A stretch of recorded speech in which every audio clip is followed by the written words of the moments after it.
खुला है, 2007 का वर्जन है। आपको एक्सेल 2007 एंड एक्सेल 2013 दोनों वर्जन मैं आपको सिखाऊंगा।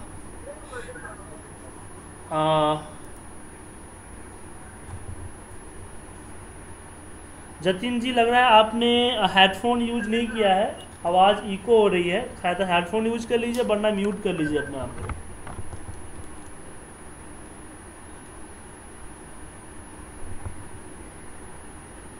तो किस नहीं, जतिन जी बोल रहा हूँ, जतिन जी लग रहा है। आपको कुछ पूछना होगा तो आप पूछ लीजिएगा। तो आपका 2013 ये आपका एक्सेल 2013 का वर्जन है। तो मैं आपको दोनों वर्जन सिखाऊंगा। 2007 हमारा लर्निंग पर्पज से बेस्ड है और हर जगह अवेलेबल है, और 2013 हमारा नया वर्जन है, क्योंकि फ्यूचर में मुझे इसी पे काम करना है, इसलिए मैं आपको दोनों वर्जन सिखाऊंगा। सबसे पहले हम एक्सेल आपके सामने खुला हुआ है, अभी एक्सेल पे हम डिस्कस करते हैं। सबसे पहले हम बात करते हैं इसकी फीचर्स के बारे में। तो नॉर्मल है कि आपको ये सिखाने की ज़रूरत नहीं है कि सेल किसे कहते हैं, इसको रो कहते हैं, इसके कॉलम कहते हैं, इसको सेल कहते हैं, इसको सीट कहते हैं, फाइल है, फाइल ओपन कैसे करते हैं, सेव कैसे करते हैं, ये जनरली आपको आता होगा और आना ही चाहिए। लेकिन हम कोई भी सॉफ्टवेयर या कोई भी चीज़ स्टार्ट करने से पहले जैसे हम क्या करते हैं, उसके लिमिट देखते हैं कि इस फीचर्स की लिमिट क्या है। जैसे आप बाइक के लेते हो तो आप स्पीड लिमिट देखते हो कि इसकी स्पीड लिमिट क्या है। उसी तरीके से हम कोई भी एप्लीकेशन स्टार्ट करते हैं, सबसे पहले उसका हमें लिमिट को देखना चाहिए कि इसकी लिमिट क्या है। तो अगर मुझे इस पर्टिकुलर एक्सेल की लिमिट पता करना है, लिमिट मतलब ये है कि हमारे पास कितने रो है और कितने कॉलम है, एवरीथिंग, कि कितने रो कितने कॉलम है, हम कॉलम को कितना बड़ा कर सकते हैं, एक सेल में कितना टाइप कर सकते हैं, एवरीथिंग, कितने प्रिंटेड पेज ब्रेक हो सकते हैं, कितना नेम डिफाइन हो सकते हैं, एवरीथिंग मुझे पता करना है इसकी लिमिटेशन क्या है। तो देखिए, एक्सेल के बारे में अगर आपको जानना है तो कहीं और जाने की ज़रूरत ही नहीं है, एक्सेल में ही एक्सेल की पूरी इंफॉर्मेशन है। अगर आप चाहते हो कि एक्सेल की पूरी इंफॉर्मेशन निकालना, तो आपके एक्सेल के अंदर में ही अवेलेबल है सारी की सारी इंफॉर्मेशन। कैसे निकालोगे इसको निकालने के लिए जस्ट आपको F1 प्रेस करना है अपने कीबोर्ड का। अगर F1 प्रेस होने नहीं होता है, इसका मतलब यहाँ पे क्लिक कर दीजिए। यहाँ पे देखिए आपके पास एक क्वेश्चन मार्क बन के आएगा, ये हेल्प होता है, इस हेल्प पे क्लिक कीजिए और ये आपका विंडो आएगा जिसमें सर्च होगा। सर्च में आप सर्च कीजिए limit, LIMITS, limits, that enter मारिए। सर मेरी वॉइस क्लियर आ रही है ना, ब्रेक तो नहीं हो रही है ना?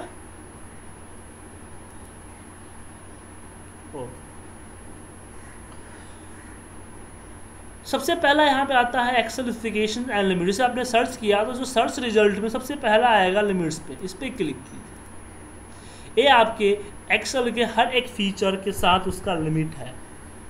जैसे देखिए ओपन वर्कबुक, कि एक बार में से आपने एक फाइल ओपन कर रखा है ना, ऐसे कितनी की फाइलें ओपन करके रख सकते हो। उसी तरीके से वर्कशीट की साइज, कितने कॉलम, कितने विड्थ है, कितना रो है, कितने। अब इसको एक बार आप कैजुअली पढ़ लीजिएगा, इसको रट्टा मारने की ज़रूरत नहीं है कि आप इसको एक एक करके रट्टा मारिए, लेकिन हाँ एक बार इसको कैजुअली पढ़ लीजिएगा, सही रहेगा। अब ये तो सही है। अब दूसरा सवाल इसमें ये उठता है कि हम क्यों पढ़े, हमें क्या ज़रूरत है इसके जानने से।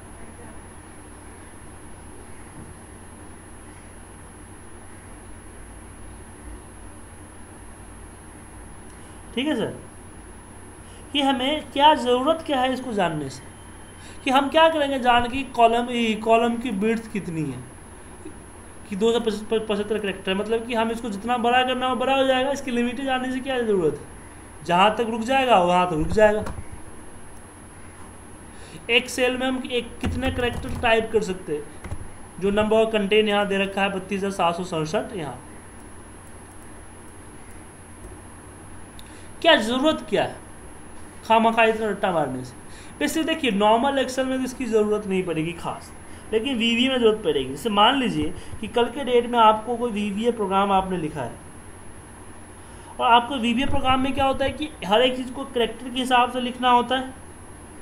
अगर आपने कैरेक्टर के हिसाब से आपने मान लीजिए कि आपको कॉलम विड्थ करना है, कॉलम विड्थ का आपने कोड लिखा है कि range a/a dot column width, आपको बहुत बड़ा कॉलम चाहिए, आपने क्या किया कि 500 डाल दिया कि column width equal to 500 particular number डालना होता है, कॉलम की विड्थ कितनी होगी, और आपने 500 डाल दिया।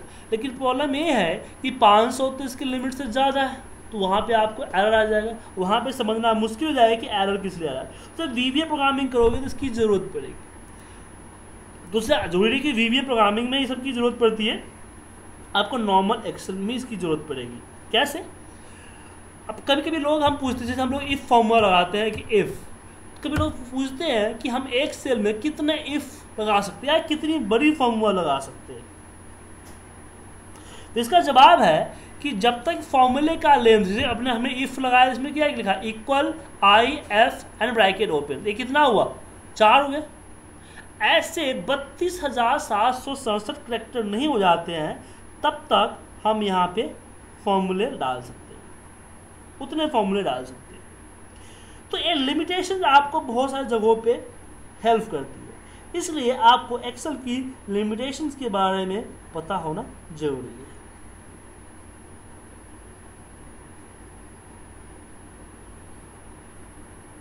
ठीक है सर?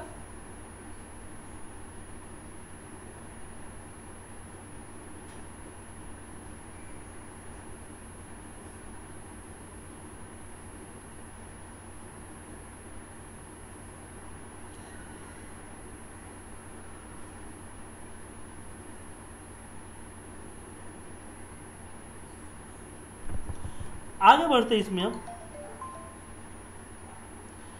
आगे बारी आती है एक्सेल की हेल्प की। हम लिमिटेशन के बारे में जानेंगे, आप लिमिटेशन को पढ़ लीजिएगा सर, कल की क्लास से पहले एक बार लिमिटेशन को बैठ के और अच्छे तरीके से पढ़ लीजिएगा, ये जरूरी है सर।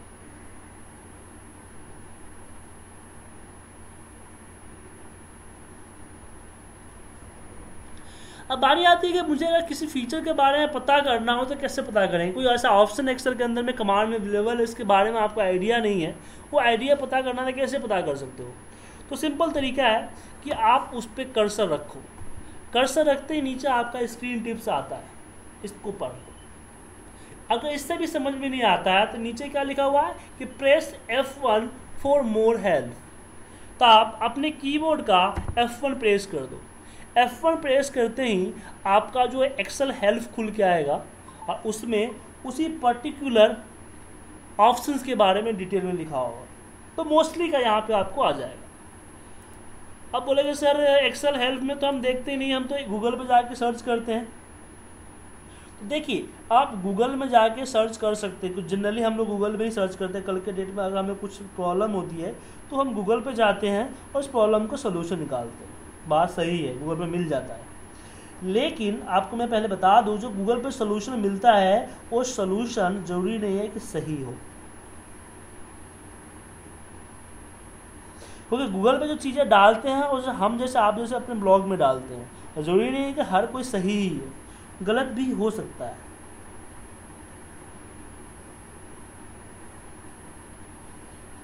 ठीक है सर?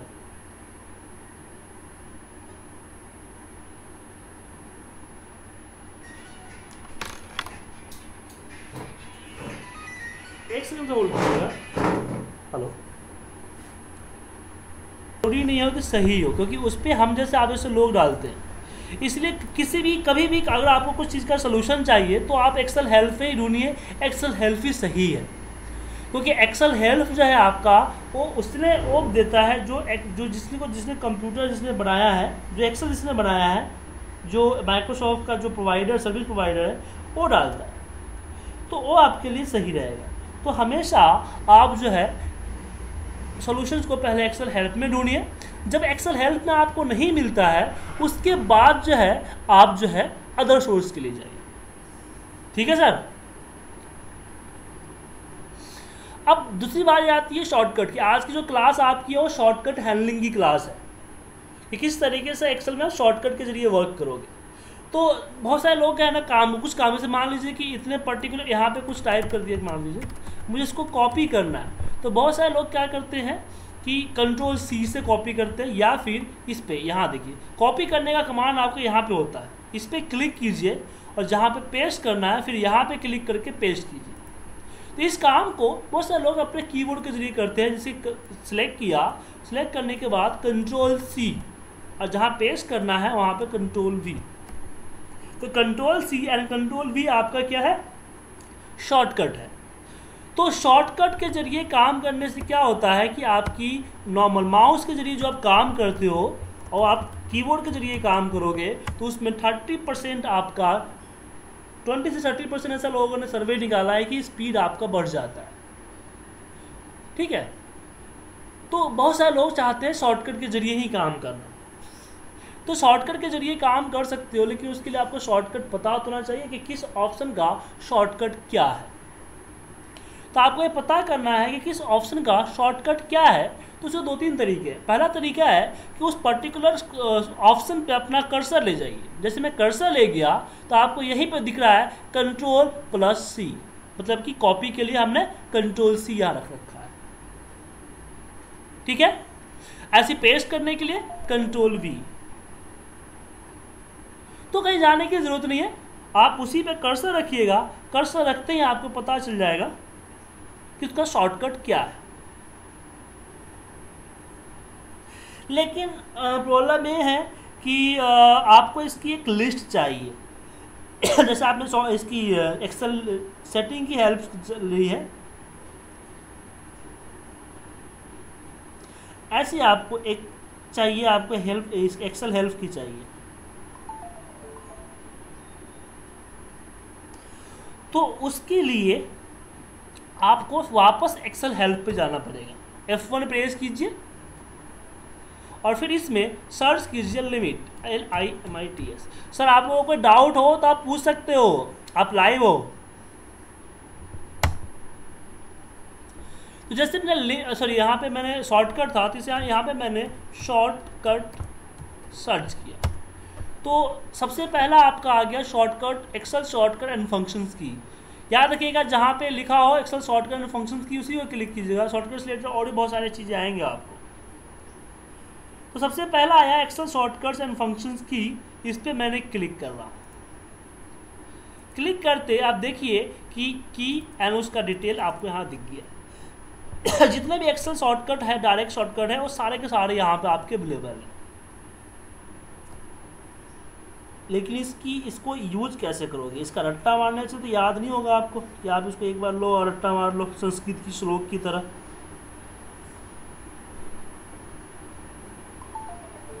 क्या सर? तो इसको याद कैसे करोगे? जब तक इसको आप यूज नहीं करोगे तब तक इसको आप याद नहीं, माने जब तक इसको यूज नहीं करोगे तब तक इसको आप नहीं कर सकते हो। यूज मतलब कि एक एक करके आप इसको प्रैक्टिस में नहीं लाओगे तब तक इसको आप नहीं कर सकते।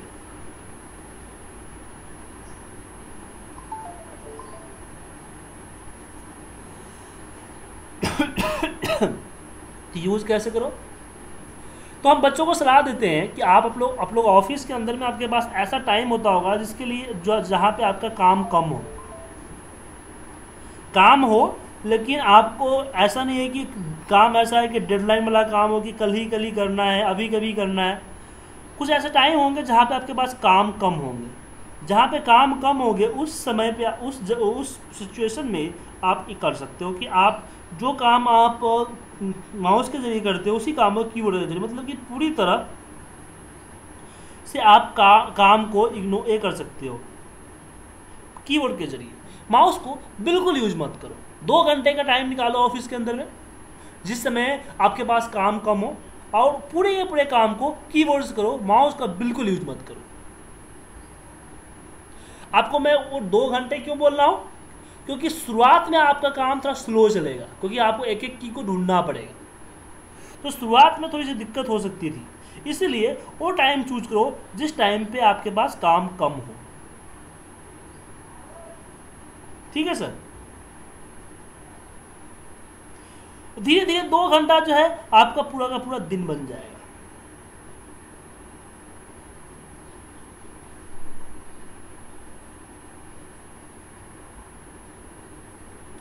अब यहाँ पे बात ये आती है कि मैंने आपको सलाह तो दे दिया कि सर आप बिना कीबोर्ड के जरिए, बिना माउस के जरिए काम करो, पूरा काम कीबोर्ड से कीजिए। लेकिन एक छोटा सा प्रॉब्लम आ जाएगा इसमें। छोटा सा प्रॉब्लम क्या होगा कि प्रॉब्लम इसमें ये होगा कि हर काम आप माउस से नहीं कर सकते। मतलब कि आपका जो काम है उस हर काम को आप माउस से नहीं कर सकते।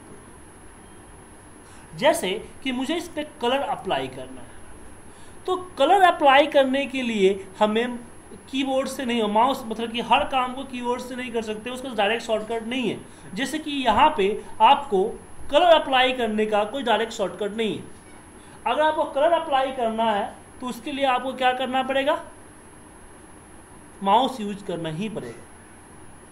कोई ज़रूरी नहीं है आपके जो, अगर जैसा ऐसा ऑप्शन जिसके शॉर्टकट अवेलेबल नहीं है आपके पास, उस काम को आप जो है कीबोर्ड के जरिए कर सकते हो। जहाँ जहाँ माउस के जरिए पहुँच सकते हो वहाँ वहाँ कीबोर्ड के जरिए भी पहुँच जाते हो। कैसे?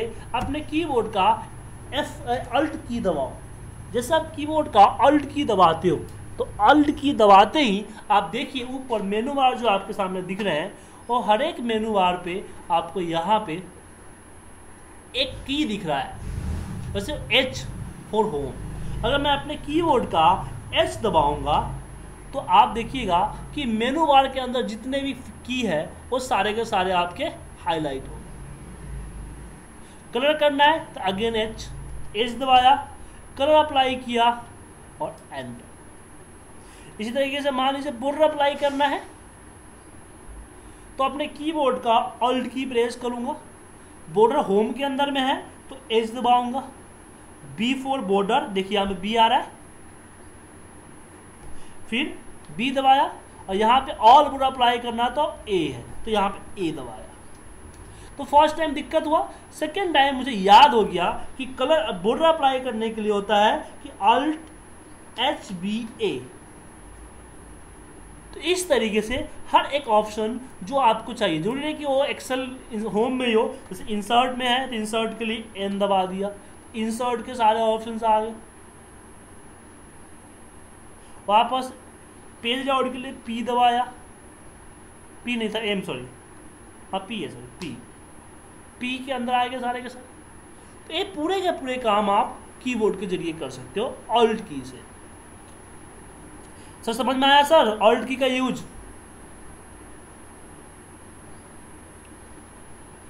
जस्ट ऑल्ट की प्रेस कीजिए आपका कीबोर्ड का, ऊपर देखिए मेनू बार में सारे के सारे मेनू बार एक्टिवेट आ रहे हैं आपके यहाँ पे। हर किसी के सामने एक लेटर है, बस उस लेटर को फॉलो करना है आपको। मान लीजिए होम मेनू में जाना है तो H दबाइए, तो होम मेनू के जितने भी माने ऑप्शंस है सबके सामने आप देखिए कि एक एरो ए आ गया है, एक लेटर आ रखा है। जो ऑप्शन अप्लाई करना है जस्ट उस ऑप्शन के सामने जो रिफ्लेक्ट हो रहा है आपका लेटर, उस लेटर को अप्लाई कर देना है।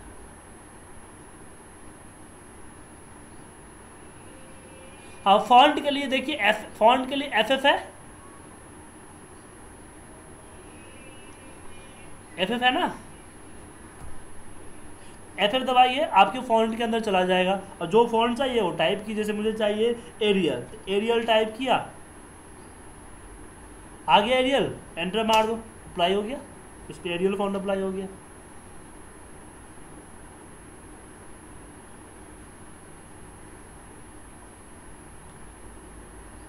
हाँ, जैसे जो भी सिलेक्टेड एरिया है, जैसे मान लीजिए मैंने अपना नाम लिखा सुजीत, अब मुझे इसका फॉन्ट चेंज करना, कैलेवरी है ना, इसको फॉन्ट चेंज करना है एरियल बोल्ड में, तो मैं अल्ट एज किया, देन FF इसके अंदर चला गया तो एरियल। अब इसमें देखिए यहाँ पे एरो, डाउन एरो की प्रेस करोगे तो आ जाएगा एरियल ब्लैक, और एंटर प्रेस करोगे। ठीक है सर?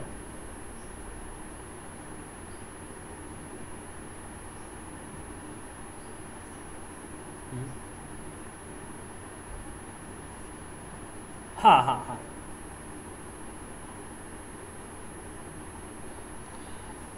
समझ में आ गया? आगे बढ़ूं? अब नेक्स्ट हमारे पास ऑप्शन ये आता है कि अगर हमारे पास ये है कि अगर मुझे राइट क्लिक करना हो तो कैसे करूँगा।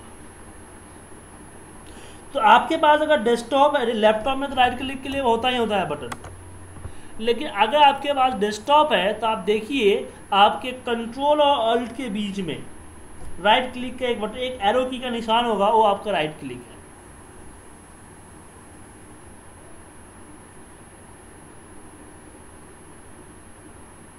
ठीक है सर।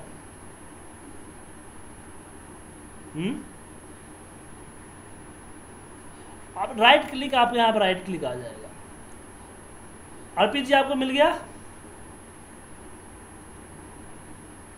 सर। अगर आपको राइट क्लिक करना है ना तो अल्ट और कंट्रोल के बीच में एक एरो की का निशान होगा, देखिए कीबोर्ड में अपना, एंटर के नीचे शिफ्ट के बगल में एक लिस्ट बना है, उस पर एक एरो का निशान है, उस पर क्लिक कीजिए, राइट क्लिक हो जाएगा।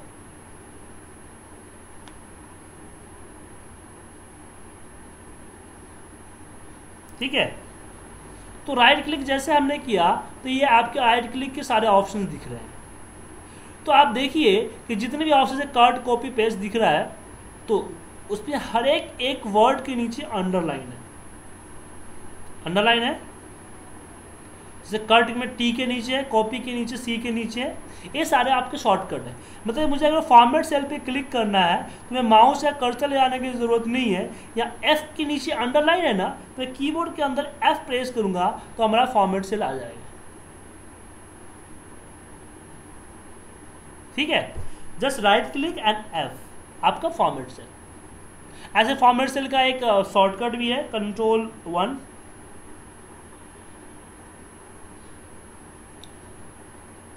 तो अब यहाँ पे अगर आपको इसके अंदर जाना है तो नॉर्मल टैब यूज करो, टैब एरो की से इसके अंदर परफॉर्म कर सकते हो।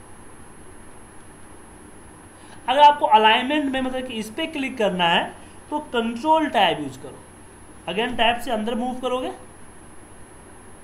अब कंट्रोल टैब से आगे अगली टैब में, देन अगली टैब। वापस आना है तो किसी भी ऑप्शन में अगर आप शिफ्ट लगा देते हो तो रिवर्स हो जाता है। जैसे कि आपने छोटा लेटर लिखा है, उसमें शिफ्ट लगा दिया तो बड़ा हो जाता है, रिवर्स हो जाता है, उसका उल्टा हो जाता है। तो कंट्रोल टैब से आपका आगे बढ़ता है, तो कंट्रोल टैब के साथ शिफ्ट दबा, मतलब कंट्रोल शिफ्ट टैब करोगे तो पीछे हो, कंट्रोल टैब से आगे, कंट्रोल शिफ्ट टैब से पीछे, कंट्रोल टैब से आगे एंड कंट्रोल शिफ्ट टैब से पीछे। ठीक है, और नॉर्मल टैब से अंदर चले जाओ।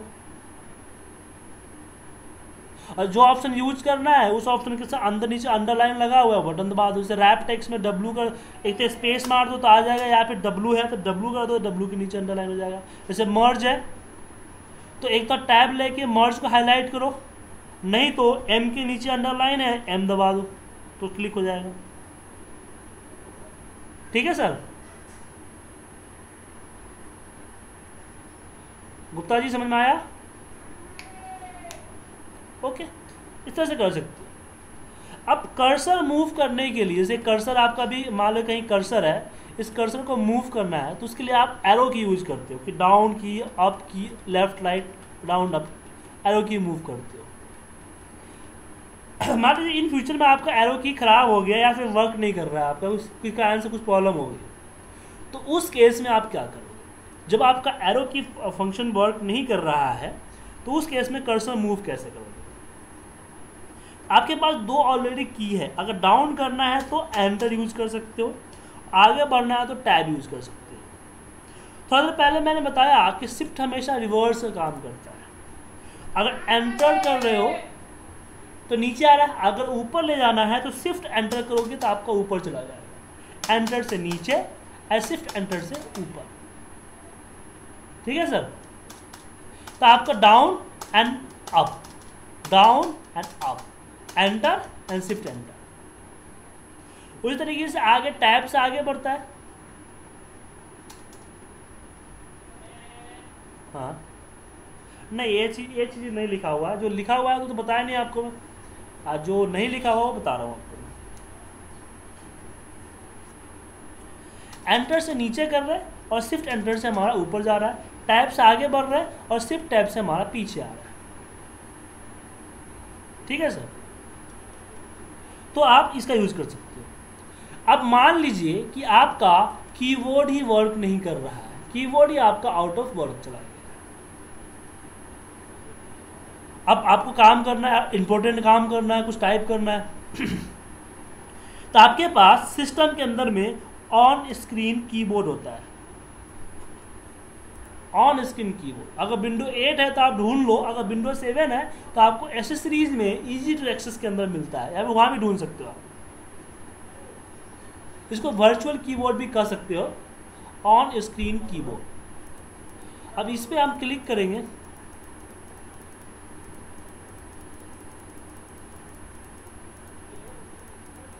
और इसका यूज कर सकते हैं। माउस, मतलब अगर आपके पास कीबोर्ड नहीं है, माउस नहीं है तो कीबोर्ड से काम कर सकते हो, आपके पास कीबोर्ड नहीं है तो आप माउस से काम कर सकते हो। ठीक है सर, ये ऑन स्क्रीन कीबोर्ड। कौन सा विंडो है आपके पास?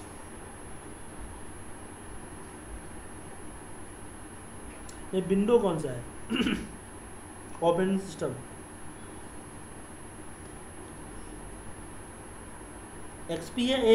ये देखो ना, एसेसरीज के अंदर जाओ, ऑल प्रोग्राम एसेसरीज, उसके अंदर इजी टू एक्सेस।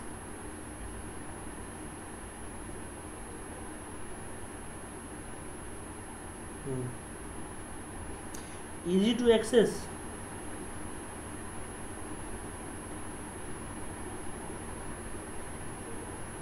उसमें देखो ऑन स्क्रीन कीबोर्ड।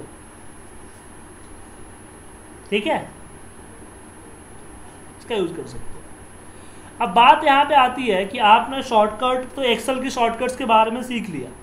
अगर आपको ऑपरेटिंग सिस्टम देखिए डेस्कटॉप को कैसे लाए डायरेक्ट, या फिर फाइल को कैसे ओपन करें, फाइल को रीनेम कैसे करें बिना माउस का, तो उसके लिए भी आप चाहो तो विंडो बटन के साथ F1 दबाओ डेस्कटॉप पे जाके, तो आपको जो हेल्प आएगा वो विंडो का हेल्प आएगा। जैसे आपने एक्सेल हेल्प में जाके सर्च किया था शॉर्टकट, ऐसे आप यहाँ भी सर्च करोगे शॉर्टकट तो आपको विंडो का शॉर्टकट मिल जाएगा। विंडो का ही नहीं, आपको जिस ऑप्शन का शॉर्टकट चाहिए, जैसे वर्ड का चाहिए, एक्सेस का चाहिए, वो सब का यूज कर सकते हो। ठीक है सर, अभी थोड़ा प्रॉब्लम है लग रहा है मेरे इसमें, इसलिए नहीं आ रहा है।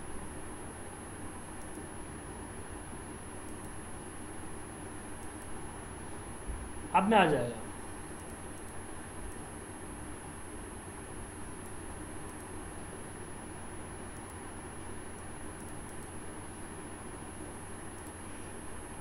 ठीक है सर, तो आज का टॉपिक आपका था शॉर्टकट हैंडलिंग।